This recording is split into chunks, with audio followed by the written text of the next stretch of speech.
And welcome back to our Tales of the Tape for all the James Bond films. And we continue our chronological view through all the Bond films with the second James Bond film, that's 1963's From Russia with Love. This seems more akin to the classic Bond movies and Dr. No.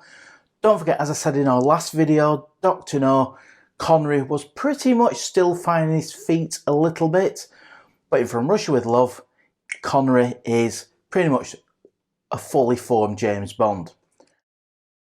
Now, Mr. Bond here. Yes? I'm afraid the room won't do. I'm sorry. The bed's too small. And what fun he has. He just seems to be thoroughly enjoying playing 007 in this film. Again, it's directed by Terence Young. It's got a wonderful cast, tinged with some sadness. Ali Kerim Bey, to give him his full name, played by Pedro Armendariz, had terminal cancer when they were making this film, so they moved some of the scenes around to accommodate his illness, and sadly, he took his own life in hospital. Died on his own terms in hospital after his film had finished, and they had to use some body doubles for some shots. It also features the first classic Bond henchman.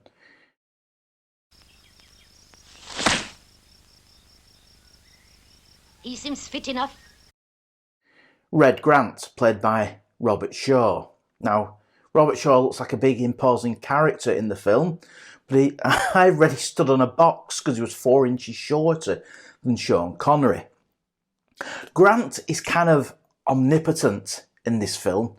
He's always observing Bond in the background, and in one scene actually saves James Bond's life during the Gypsy Camp fight.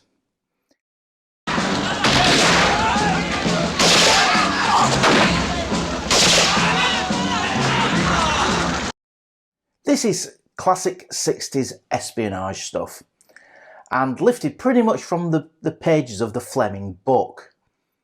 In it, James Bond is sent to retrieve a Russian Lecter decoding device, and Spectre want the same decoding device and try to use James Bond as a pawn. Now, Tatiana Romanova is a Russian, basically a clerk, recruited by one of her senior Soviet officers who's actually working for Spectre, Rosa Klebb, another classic Bond villain. Played by Lotte Lenya. Now, I've read that Lotte Lenya actually played some quite glamorous parts in the past. In this, she's far from glamorous. She really is. She's pretty sinister in this. In the book, it does brush upon the fact that she could be gay, and same in the film. It's some of the way she touches Tatiana. Very fortunate to have been chosen for such a simple, delightful duty. A real labor of love. I've got to admit, as a film, it starts quite slowly, but the pace really picks up. The train scene across Turkey is absolutely fantastic. Some of the action at the end looks a wee bit dated, but altogether, this is a real classic 007 adventure. The version I'm looking at is the 1992 UK VHS version with this lovely original cover on it. I bought it for $7.99 from HMV in Sheffield, but it doesn't exist anymore. There you go. But inside, you start getting all the Sean Connery posters.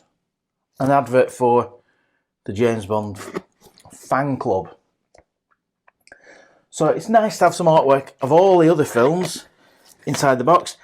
These are also, this film was filmed in 1 to 66 scale.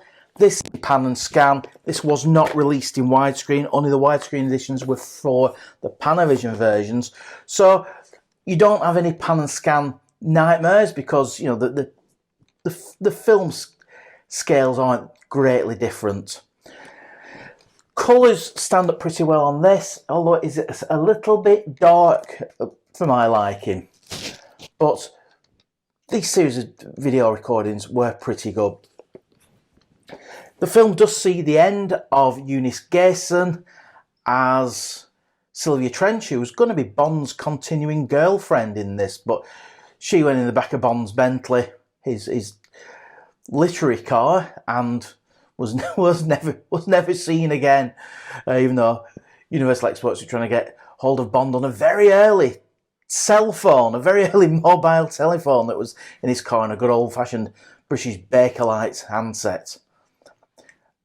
Lois Maxwell returns in this as Miss Moneypenny, and as I said, you start to see the interplay between Bond and Moneypenny, and Bond is pretty much fully formed in this film.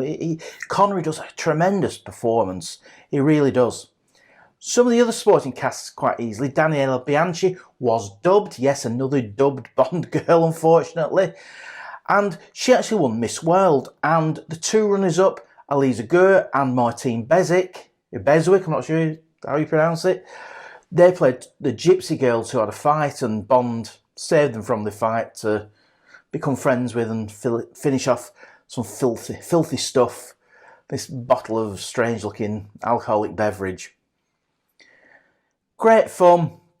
The film motored along really well, helped by John Barry's first score. On the whole, there's still some bits of Monty Norman's Dr. No score in it, but on the whole, it's a John Barry score. And the kinetic, moving music, especially on the railway sequences, really keeps the pace up and gives a sense of travel and adventure. This to me, this is a real classic Bond film. It is a Cold War thriller of its time. There's not many gadgets. There's not many big set pieces or a villain's lair. It's a Bond film on the move. Hurry! Hurry! La salienza consolare. Da. Sto caporale romano, un gesti anche Gianni. Ehi, non riesco. Ehi!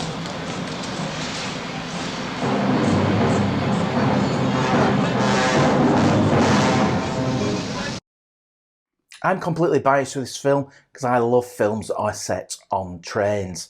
And I think John Barry's score gives the movement to the whole set piece on the train. They are on the train for quite a long time, and I think it's just Bond at his best. It's superb, it really is. Now, Bond sniffs out Red Grant, not being an English gentleman, by ordering red wine with fish, which is a wonderfully Bondian, gentlemanly thing to do for a British gentleman secret agent, and it's just fantastic. I just love the train sequence. I'll have a bottle of the Blanc de Blanc. Oui, monsieur. Make mine Chianti. White Chianti, monsieur? No, the red kind. For some reason that I cannot remember, I own two copies of this on DVD, a US copy and a British copy. I think I bought the British copy, then bought a box set of the rest of the films that have the American one in. That's the only reason that I know. It'll be a miracle if he can explain where he's been all day. The artwork in them is the same, and it's a decent enough transfer to DVD. It really is, and it's a 16 by. It says 16 by 9 widescreen edition, so it's quite good. It has got a mono Dolby Digital soundtrack, so they haven't remixed it for 5.1 surround sound. So it is the original mono soundtrack. The only difference is the British one's just got English and the American one's got a Spanish soundtrack. But for some mysterious reason, the DVD menus are different, and they're both excellent. And don't we just miss a DVD menu with the rather bland Blu-ray box set that we're all so used to?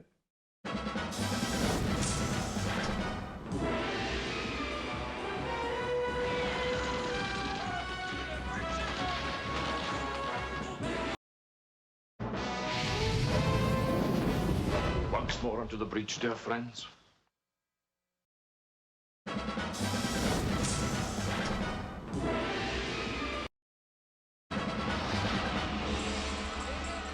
You're one of the most beautiful girls I've ever seen.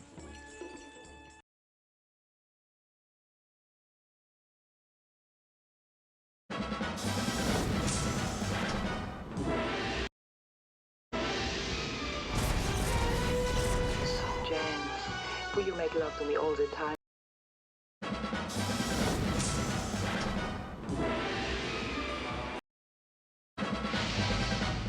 Good luck, 007.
James Bond.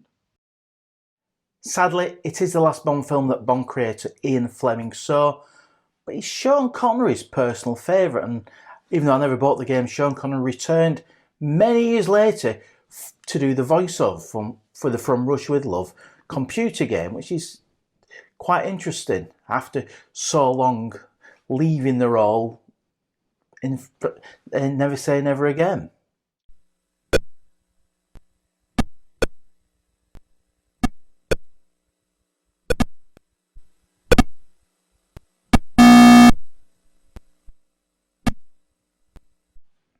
There is so much trivia for this film, as all Bond films, but I think the main thing that lives on is that the famous love scene between Tatiana and Bond was used for many years later and hopefully be used again as the screen test for other 007s. I think we've all seen Sam Neill and James Brolin screen tests, unsuccessful screen tests with 007, using the same scene. And it's a lovely thing that Eon have kept up one of the iconic Bond scenes to audition new Bonds.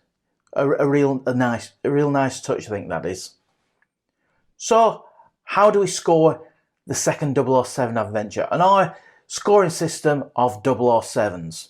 Well, for the mission, for the story, I think it's 7 out of 7. Yes, it takes a little bit to get going, but once it's going, it's a full flight Bond adventure and extremely enjoyable.